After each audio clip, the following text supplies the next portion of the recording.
Hello friend, welcome to फ्रेंडसेट preparation YouTube channel. इस channel पर मैं कृष्णा आपके लिए लेके आता हूं एजुकेशनल वीडियो। इस वीडियो में मैं डिस्कस करने वाला हूं क्लास 7 का PD1 का क्वेश्चन पेपर, जो कि आपके एग्जाम की प्रिपरेशन के लिए बहुत ज़्यादा बेनिफिशियल होने वाली है।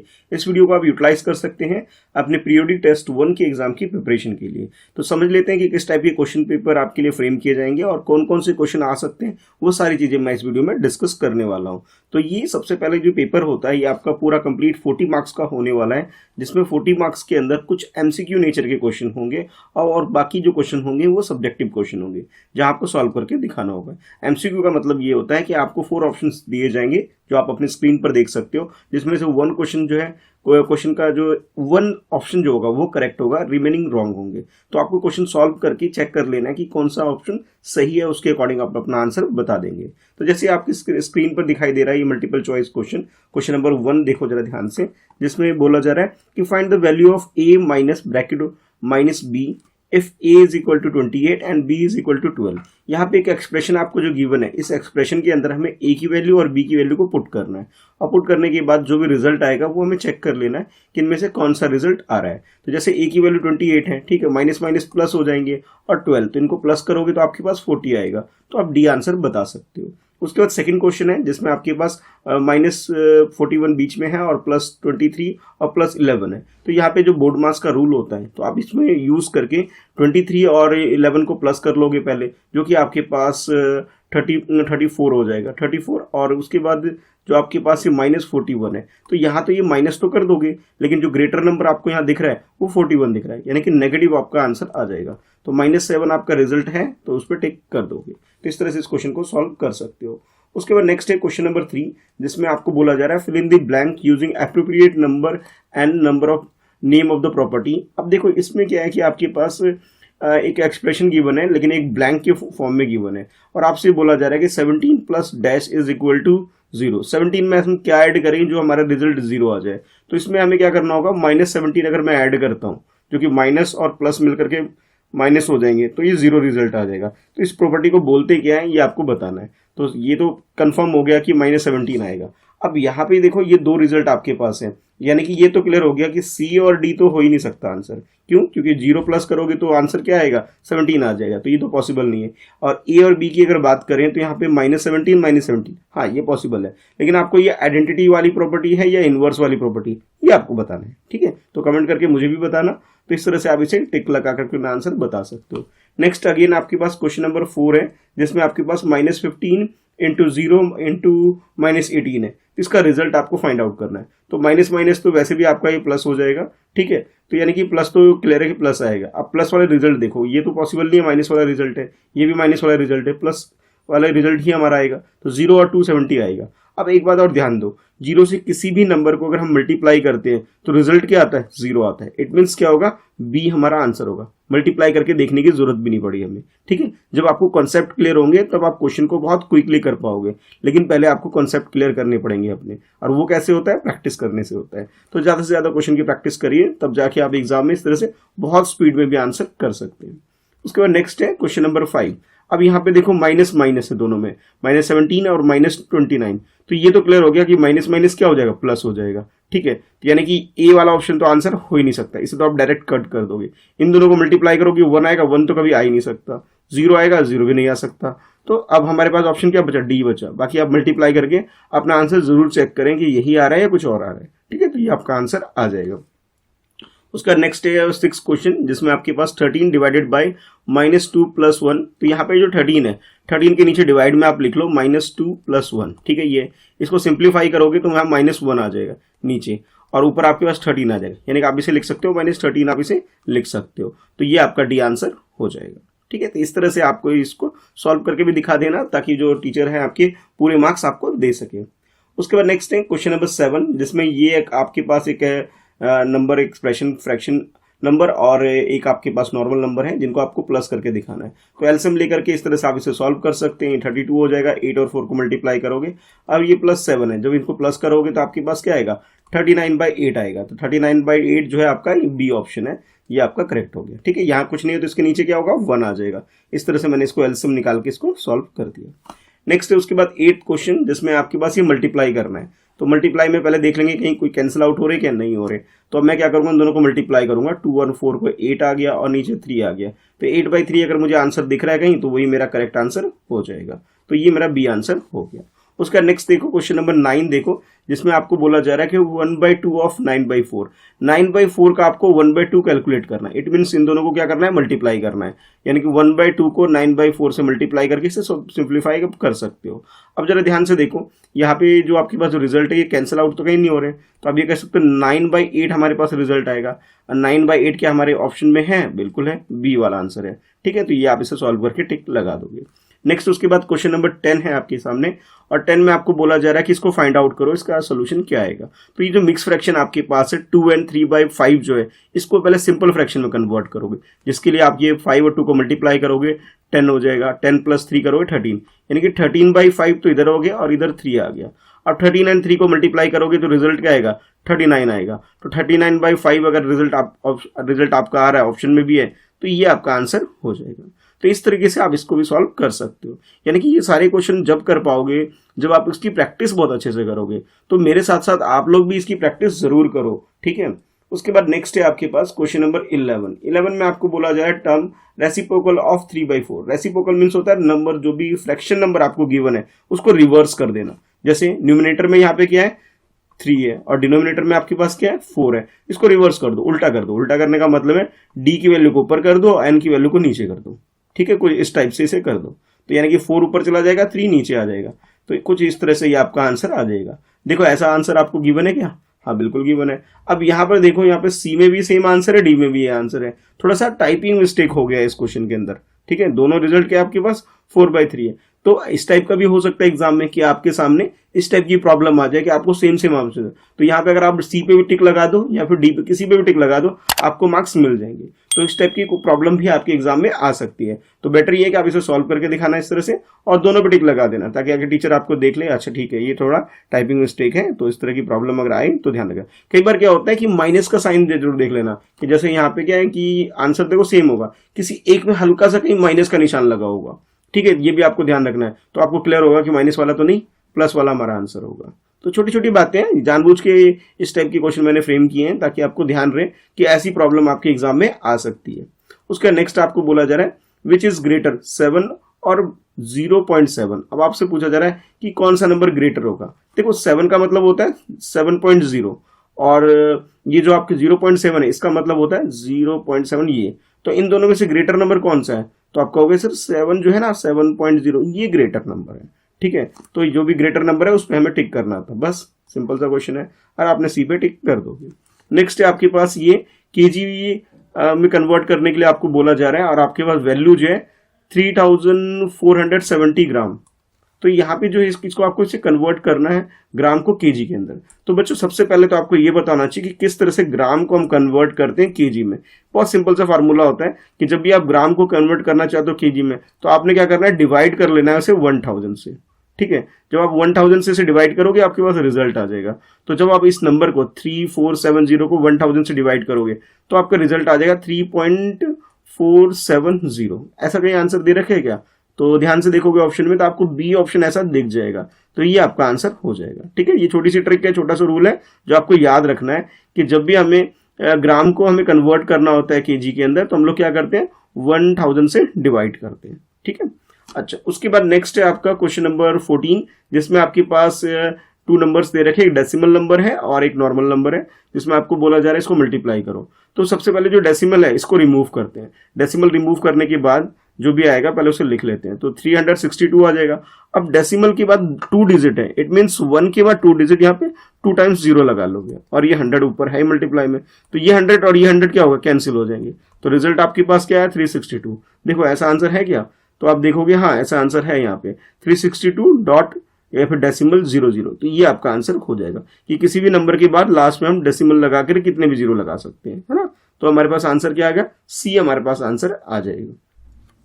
इसके बाद नेक्स्ट है आपके पास 14 क्वेश्चन के बाद 15 क्वेश्चन। देखो 15 क्वेश्चन में आपके पास क्या है, 52.5 को हमें डिवाइड करना है 10 से। ठीक है, तो पहले लिख लेते हैं भाई, इसको डिवाइड करेंगे, एक मिनट, ये जो नंबर है हमारे पास ये नंबर है और 10 से डिवाइड करना है। जब भी हम 10 से डिवाइड करते हैं, यानी कि 1 के बाद जितने भी जीरो होते हैं, चाहे 10 हो, 100 हो, 1000, तो हम लोग क्या है डेसिमल को शिफ्ट करते हैं। तो ये जो डेसिमल 5 के उससे पहले है, इसे हमें और शिफ्ट करना होगा। तो ये आपके पास 2.5 जो है ये कन्वर्ट हो जाएगा 5.25 में कन्वर्ट हो जाएगा। ठीक है, तो आपके पास जो ऐसा रिजल्ट है बिल्कुल है बी में आपके पास ये आंसर आपको दिखाई दे रहा है। अच्छा, उसके बाद नेक्स्ट है आपके 16 क्वेश्चन, जिसमें आपके पास ये कुछ वैल्यूज, कुछ डाटा गिवन है, रेंज ऑफ 32, 41 ये नंबर्स आपको गिवन है और आपसे पूछा जा रहा है इसका रेंज फाइंड आउट करो। तो यहाँ पे जो मिनिमम नंबर है, ठीक है, मिनिमम नंबर जो भी है आपको नंबर दिख रहा है वो, और जो मैक्सिमम नंबर है पहले उसको आइडेंटिफाई करो। तो मुझे यहाँ पे मिनिमम नंबर अगर मैं देखूँ तो मुझे 23 दिख रहा है यहाँ मिनिमम नंबर। क्या 23 से भी कोई लेस देन नंबर है? नहीं है। तो ठीक है, लोअर नंबर जो है यहाँ पे मेरे पास लोअर जो है वो मुझे जो है वो 23 दिख रहा है, और जो मैक्सिमम नंबर जो मैक्सिमम वैल्यू है मुझे अभी तक तो यहाँ पे 54 दिख रहा है। ठीक है, मैक्सिमम को मैं m लिख लेता हूँ, ये लोअर है ये मैक्सिमम जो वैल्यू है। ठीक है, मैंने ऐसे लिख लिया। अब जो मैक्सिमम है उसमें से जो लोअर वैल्यू है उसको माइनस कर लो, यानी कि 54 में आपको 23 को माइनस कर लेना है। तो आपके पास जो भी रिजल्ट आ जाएगा वो आपका आंसर हो जाएगा। तो ऐसा अगर आप ध्यान से देखोगे तो आपके पास जो रिजल्ट आ रहा है वो डी आ रहा है। ठीक है, यानी कि आपको हाईएस्ट वैल्यू को और लोएस्ट वैल्यू को दोनों का डिफरेंस निकाल लेना होता है इसके अंदर। तो ये क्या आ जाएगा, आपका रेंज आ जाएगा। ठीक है, उसके बाद नेक्स्ट है आपका क्वेश्चन नंबर 17, जिसमें आपसे बोला जा रहा है most occurring observation is known as, जो सबसे ज्यादा रिपीट होता है उसको हम क्या बोलते हैं? मीन बोलते हैं, मीडियन बोलते हैं, या मॉड बोलते हैं। तो ये आपसे, या फिर एवरेज बोलते हैं। एवरेज और मीन तो भी मिडिल वैल्यू होते हैं। सबसे ज्यादा क्या होता है तो आप कह सकते हो मोड बोलते हैं उसको, है ना। जब आपके टीचर्स ने करवाया होगा तब इसकी मीनिंग या डेफिनेशन आपको बताया होगा कि मोड क्या होता है, जो सबसे ज्यादा रिपीट होता है। ठीक है, तो ये आपका आंसर हो जाएगा। उसका नेक्स्ट आपके पास है स्टेटमेंट आपको गिवन है और आपको करेक्ट स्टेटमेंट फाइंड आउट करना है। 18 क्वेश्चन में बोला जा रहा है the mode is always one of the number in the data. नहीं, रॉन्ग है। मोड क्या होता है, वो रिपीट होता है, तो ये तो राइट हो ही नहीं सकता। नेक्स्ट है the mean is one of the number in the data, कि मीन क्या है कि उस डाटा के अंदर एक नंबर होगा। हो भी सकता है, नहीं भी हो सकता, कोई श्योर नहीं है। ठीक है, उसके बाद सी में बोला जा रहा है कि mean and average are two different measure of central tendency. Central tendency की टू डिफरेंट चीजें होती हैं। फिर नेक्स्ट बोला जा रहा है कि none of the above statement is true, इनमें से कोई भी स्टेटमेंट ट्रू नहीं है। तो आपके अकॉर्डिंग करेक्ट आंसर क्या है मुझे भी कमेंट करके बताओ। कुछ कुछ चीजें मैंने आपको समझा दी है, कुछ मैं जानना चाहता हूँ कि स्टैटिक्स आप किस तरह से पढ़ रहे हो, आपकी तैयारी किस तरह से है, तो आप मुझे कमेंट करके बताना 18 का आंसर नीचे। ठीक है, कुछ चीजें मैं आपके लिए छोड़ूंगा भी। उसके बाद नेक्स्ट है 18 के बाद 19 क्वेश्चन, जिसमें आपको आइडेंटिफाई करने के लिए बोला जा रहा है identify whether the following situation the next traffic light will be green. ठीक है, इसके बारे में बोला जा रहा है certain to happen, impossible, can happen but not certain, none of the above. देखो जैसे ट्रैफिक लाइट पे हम लोग पहुंचते हैं, ठीक है, वहां पे कि ये बोला जा रहा है कि नेक्स्ट टाइम जो लाइट होगी, ग्रीन लाइट होगी या नहीं होगी, इसके बारे में आपको एक तरह से प्रिडिक्शन करनी है। तो वो कह रहा है सर्टन टू होगा। हाँ बिल्कुल होगा, कब होगा नहीं पता, लेकिन होगा जरूर, क्योंकि इसमें एक टाइमिंग होती है इनके पास कि हाँ इतने सेकंड के बाद रेड होती है फिर ग्रीन होती है, इस तरह से होता है। तो ये होगा, बिल्कुल होगा। इम्पॉसिबल है, नहीं ये तो आंसर हो ही नहीं सकता। Can happen but not certain, होगा बट सर्टन नहीं है कि किस टाइम होगा। तो ये आपके पास जो भी 4 ऑप्शन हैं इसमें से आप करेक्ट ऑप्शन आपको चूज कर लेना है। उसके बाद नेक्स्ट है आपके पास है 20 क्वेश्चन, जिसमें आपको बोला जा रहा है mode of the given data. ये डाटा आपको गिवन है, इसमें आपको मोड आइडेंटिफाई करना है। तो 1 कितने टाइम्स आ रहा है पहले ये चेक कर लो, 2 कितने टाइम्स है वो चेक कर लो, 3 कितने टाइम्स है वो चेक कर लो, और 4 कितने टाइम्स है वो भी चेक कर लो। जो सबसे हाईएस्ट टाइम्स आ रहा है, सबसे ज्यादा जो आ रहा है, जैसे 4 देखोगे, 4 मुझे 2 टाइम्स दिख रहा है। ओके, अच्छा 1 देखो, 1 2 3 टाइम्स दिख रहा है। 1 तो मुझे 3 टाइम्स दिख रहा है। अब 2 को देख लेते हैं, 1 2 3 4, 2 जो 4 टाइम्स दिख रहा है, और 3 देखोगे 1 ओनली 1 टाइम्स। तो सबसे ज्यादा मुझे यहाँ पे 2 दिख रहा है, कितने टाइम से, 4 टाइम से। ठीक है, तो यानी कि 2 हमारा क्या हो जाएगा, मोड हो जाएगा। मोड मीन्स जैसे आपने थोड़ी देर पहले सबसे ज्यादा जो अक्कर होता है, सबसे ज्यादा टाइम जो रिपीट होता है जो डाटा, उसी को हम मोड कहते हैं। तो बी हमारा आंसर हो जाएगा। तो इस टाइप के आपके 20 एमसीक्यू क्वेश्चंस आने वाले हैं, जिसकी प्रैक्टिस आपको अच्छे से कर लेनी है। इसके बाद जो क्वेश्चन होंगे आपके सब्जेक्टिव क्वेश्चन होंगे। सब्जेक्टिव क्वेश्चन का मतलब होता है कि जहां पे आपको सोल्यूशन करके दिखाना होगा, कोई आपको ऑप्शन वगैरह नहीं मिलेंगे इसके अंदर। तो सबसे पहले ये देखो क्वेश्चन नंबर 21, इसमें आपको बोला गया है find the value of -18 again bracket open again -18। तो यहाँ पे जो -18 है पहले तो लिख लिया, और ये माइनस माइनस क्या हो जाएंगे, प्लस हो जाएंगे। इट मीन्स रिजल्ट क्या आ जाएगा, 0 आ जाएगा। बस इसे सॉल्व करके दिखा देना है, 1 मार्क्स आपको दे दिए जाएंगे। नेक्स्ट आपको क्वेश्चन नंबर 22 में बोला जा रहा है कि 272.23 को आपको 10 से डिवाइड करना है। तो जब आप 10 से डिवाइड करोगे डेसिमल पॉइंट क्या होगा, शिफ्ट होगा, क्योंकि 1 के बाद कितने जीरो है, 1 जीरो है, ठीक है, नीचे डिवाइड में। तो आप ये डेसिमल पॉइंट को इधर शिफ्ट कर लोगे, यानी कि आंसर क्या आ जाएगा, 27.223 आपके पास आंसर आ जाएगा। सॉल्व करके दिखाना होगा, डायरेक्ट मत करना, नहीं तो एक नंबर की जगह आधे नंबर मिल जाएंगे आपको, ठीक है। तो ये डायरेक्ट मत करना, सॉल्व करके जरूर दिखाना। उसके बाद क्वेश्चन नंबर 23 देखो, जिसमें आपको प्रोडक्ट कैलकुलेट करने के लिए बोला जा रहा है, और क्वेश्चन है find the product. Product means होता है मल्टीप्लीकेशन। तो सबसे पहले इसको मल्टीप्लाई करो, 1 को किसी भी नंबर से मल्टीप्लाई करते हैं सेम रिजल्ट आता है, यानी कि 225 ही रिजल्ट आएगा। लेकिन आपको यहाँ इंश्योर करना है कि यहाँ पे नेगेटिव है नंबर है या पॉजिटिव है। अब यहाँ पे नेगेटिव है, -1 है, तो पॉजिटिव और नेगेटिव को जो मल्टीप्लाई करते हैं, प्लस और माइनस को, तो आंसर क्या आता है, माइनस में आता है। बस इतना सा काम करना है। फिर नेक्स्ट आपसे बोला जा रहा है यहाँ पे कि ये नंबर है आपको 1.1। तो देखो इस बेटर ये है कि आप इसे मल्टीप्लाई करके देख लो, डायरेक्ट करोगे तो इसमें मिस्टेक होगी, ठीक है। तो ये मैं आपके लिए छोड़ देता हूँ कि आप इसे मल्टीप्लाई करेंगे और उसके बाद डेसिमल को लगा, ऐसा करो, आप डेसिमल थोड़ी देर के लिए भूल जाओ। आप ऐसा करो, इसको मान लो कि आपके पास ये नंबर है और आपको इसे 11 से मल्टीप्लाई करना है। जो भी रिजल्ट आ जाए, तो देखो 2 डेसिमल के 2 डिजिट इधर है, 2 डिजिट इधर है, 1 डिजिट इधर है, तो जो भी रिजल्ट आपके उसको इधर से राइट साइड से 3 डिजिट के बाद डेसिमल लगा देना, ठीक है। 3 डिजिट के बाद पहले मल्टीप्लाई कर लो इसे और उसके 3 डिजिट के बाद डेसिमल लगा देना, बस आंसर आपका आ जाएगा।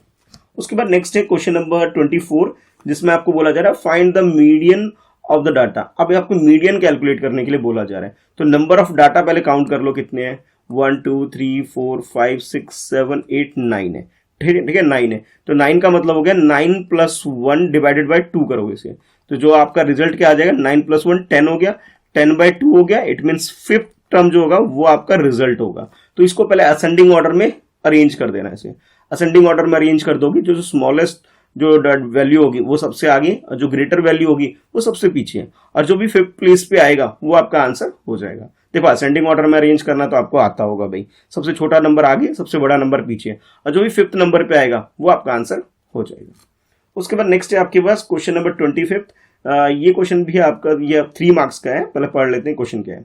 A certain freezing process require the room temperature be lowered from 40 degree Celsius at the rate of 5 degree Celsius per hour. एक रूम है जिसका टेम्परेचर आपको गिवन है कि भी वो 40 डिग्री सेल्सियस उसका टेम्परेचर है, और टेम्परेचर में जो रेट जो चेंज होता है वो आपको गिवन है कि 5 degree Celsius every hour change होता है, यानी कि 1 घंटे के बाद टेम्परेचर कितना कम हो जाएगा, 35 हो जाएगा। फिर दूसरे घंटे के बाद क्या हो जाएगा, 30, यानी हर घंटे में 5 डिग्री सेल्सियस जो है 5 डिग्री सेल्सियस टेम्परेचर इसका कम हो जाएगा, ठीक है।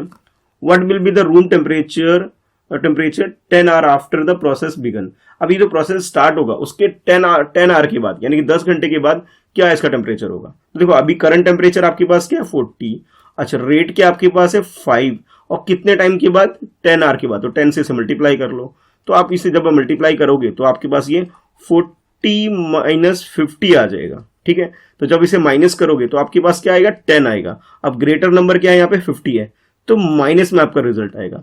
तो जो टेम्परेचर कितना होगा रूम का टेम्परेचर जो रहेगा हो जाएगा -10 डिग्री सेल्सियस, आप कह सकते हो इसका आंसर हो जाएगा, ठीक है। समझ में आया कैसे किया, current temperature minus rate of change multiply by जो भी आपको ड्यूरेशन दे रखा है, ड्यूरेशन आपका 10 आवर है और रेट आपके पास 5 है, दोनों का आपने मल्टीप्लाई किया है, और ये करंट टेम्परेचर आपका 40 डिग्री सेल्सियस जो क्वेश्चन में गिवन था। जब आपने इसको सॉल्व किया तो आपके पास -10 आ जाएगा आंसर।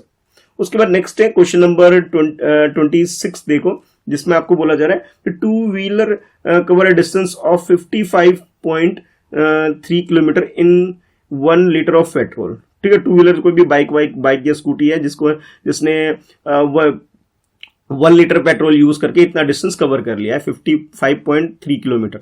अब क्वेश्चन ये है how much distance will it cover in 10 litre of petrol. 10 litre में कितना कवर होगा ये आपसे पूछा जा रहा है। 1 लीटर का रेट आपको गिवन है, तो आप क्या करोगे, डिस्टेंस निकालने के लिए आप यहाँ पे क्या करोगे, 55.3 को मल्टीप्लाई कर लोगे 10 से, डेसिमल रिमूव करने के लिए नीचे 10 लगाओगे, ठीक है। 553 आ गया, इस 10 को कैंसिल कर दोगे, तो फाइनली आपका रिजल्ट क्या आ जाएगा, 553 किलोमीटर। किलोमीटर लगाना मत भूलना, ठीक है। तो ये आपका जो डिस्टेंस, फाइनल डिस्टेंस आपको बोला गया था, ये आप इस तरह से कैलकुलेट कर सकते हैं। बहुत इजी है, इसको सॉल्व करके दिखाना भाई, डायरेक्ट मत करना, नहीं तो 3 मार्क्स की जगह टीचर आपको 1 या 2 मार्क्स देके छोड़ देंगे, ठीक है। प्रॉपर स्टेटमेंट लिख के अच्छे से आंसर आपको कर लेना है। उसके बाद नेक्स्ट है आपके पास क्वेश्चन नंबर 27, जिसमें आपको बोला जा रहा है वेरीफाई द फॉलोइंग, कि आपको ये वेरीफाई करना है कि ये दोनों इक्वल है या नहीं है। तो सबसे पहले तो आपका जो लेफ्ट हैंड साइड है इसको सॉल्व कर लो, ठीक है, लेफ्ट हैंड साइड, ठीक है, जिसमें 18 मल्टीप्लाई बाय 7 प्लस ब्रैकेट में -3 है, और जो RHS है आपके पास राइट हैंड साइड जो है इसमें 18 multiply by 7 plus 18 multiply by -3। तो दोनों को सेपरेट सेपरेट सॉल्व कर लो, एक बार LHS लेके चलो, ठीक है, और जो भी आंसर आ जाएगा कोई वैल्यू आपके पास आ जाएगा। फिर उसके बाद RHS लेके चलो, आपके पास कुछ ना कुछ एक वैल्यू आ जाएगा। दोनों अगर इक्वल आ जाते हैं वेरी गुड, फिर आपने इसे वेरीफाई कर दिया, ठीक है। तो ये क्वेश्चन मैं छोड़ देता हूं आपके लिए कि इसमें बोर्ड मास का रूल यूज करना, उसके अकॉर्डिंग इसे सॉल्व करना, ठीक है ना। बोर्ड मास तो पता होगा ना, नहीं पर मुझे कमेंट करके बताओ भी आपको पता भी है नहीं पता है, भूल गए, छोटी क्लासेस से ही पढ़ते आ रहे हो आप लोग ये। और फाइनली लास्ट क्वेश्चन जो है ये तो 3 मार्क्स का था। लास्ट क्वेश्चन, क्वेश्चन नंबर 28, ये आपका होने वाला है 5 मार्क्स का। चलो इसे भी पढ़ लेते हैं, क्वेश्चन है क्या। इस क्वेश्चन में बोला जा रहा है the weight in kilogram of 15 students of a class are. एक क्लास के 15 स्टूडेंट का वेट आपको गिवन है, जो कि आपके स्क्रीन पर आप देख सकते हो। 38, 42, 35 करते करते लास्ट में आपका 47 है, ठीक है। अच्छा, अब क्वेश्चन में आपको बोला जा रहा है find the mode and median of the this data. इस डाटा का आपको पहले मोड कैलकुलेट करना है, देन मीडियन कैलकुलेट करना है पार्ट 1 के अंदर। मोड मीन्स होता है, मोड का मतलब होता है जो सबसे ज्यादा अकर हो रहा है, ठीक है। तो इसे आप ऐसा करो, ये जो वैल्यू है, जो भी आपको डाटा गिवन है, इसको असेंडिंग ऑर्डर में पहले अरेंज कर लो। सबसे स्मॉल वैल्यू आगे लिखो, सबसे लार्जर वैल्यू पीछे लिख दो, ठीक है। अब ये देख लो जोन सा नंबर सबसे ज्यादा रिपीट हो रहा है वो तो आपका मोड हो जाएगा, ठीक है। मीडियन की बात करें तो यहाँ पे 15 डाटा है, 15 स्टूडेंट का डाटा है, तो यहाँ पे क्या करोगे 15 + 1 डिवाइड बाय 2 कर लोगे, तो आपका ये 16/2 यानी कि 8th टर्म जो भी आपका आएगा वो आपका क्या हो जाएगा, मीडियन हो जाएगा। दोबारा बोल रहा हूं कि मीडियन निकालने के लिए हमें क्या करना होगा, इसे असेंडिंग ऑर्डर में अरेंज करना होगा, ठीक है। 15 है यानी कि ये ऑड नंबर है, तो +1 करके इसे 2 से डिवाइड कर देंगे, तो 8th टर्म पे जो भी 8th प्लेस पे जो भी डाटा आएगा आपके पास वो क्या होगा, आपका मीडियन हो जाएगा। मोड के लिए तो मैं पहले ही बता चुका हूं, जो सबसे ज्यादा रिपीट हो रहा है उस नंबर को मोड बोलोगे। अच्छा, उसके बाद सेकंड पार्ट में आपको बोला जा रहा है is there more than 1 mode. क्या ऐसा हो रहा है कि एक से ज्यादा मोड आ रहे हैं, यानी कि ऐसा भी हो सकता है। सपोज मैं एक एग्जांपल बता रहा हूं, कई बार क्या होता है, जैसे सपोज करो 38 4 टाइम्स आ रहा है, समझाने के लिए बोल रहा हूं, ऐसा रिजल्ट होगा नहीं होगा आप कैलकुलेट करके देखोगे। और सपोज करो 35 भी 4 टाइम्स आ रहा है, समझाने के लिए बोल रहा हूं, बार बार मैं रिपीट कर रहा हूं, इस चीज को ध्यान रखना, क्योंकि मैं सॉल्व नहीं कर रहा हूं, आपको सॉल्व करने का तरीका समझा रहा हूं, ठीक है। अगर दोनों का अगर 4 टाइम्स आ रहा है, इट मींस 38 और 35 दोनों क्या होंगे, दोनों के दोनों क्या हो जाएंगे, इसके मोड हो जाएंगे। पीछे चेक कर लो क्या 2 मोड आ रहे हैं, अगर आ रहे हैं तो आंसर यस लिख देना और दोनों मोड की वैल्यू भी लिख देना। तो इस टाइप का आपका क्वेश्चन पेपर क्लास 7 का मैथ्स का PT1 का आने वाला है। क्वेश्चन को अच्छे से प्रैक्टिस करो, कोई मिस्टेक्स वगैरह है, कुछ प्रॉब्लम आती है तो नीचे कमेंट में भी पूछ सकते हो। इसके अलावा आप मुझे इंस्टाग्राम पे फॉलो करके @Mr. Krishna सा मेरी आईडी है, जहां अपने डाउट्स वगैरह आप मुझसे डायरेक्ट भी पूछ सकते हो, ठीक है। तो वीडियो पसंद आ रही है आपको तो वीडियो को लाइक जरूर करना, और हाँ, चैनल पे नए हो, पहली बार वीडियो को देख रहे हो तो चैनल जरूर सब्सक्राइब कर लो, बेल आइकन और प्रेस करो, ताकि हर लेटेस्ट वीडियो की नोटिफिकेशन आपको रिसीव हो सके, ठीक है। तो thanks for watching, bye bye.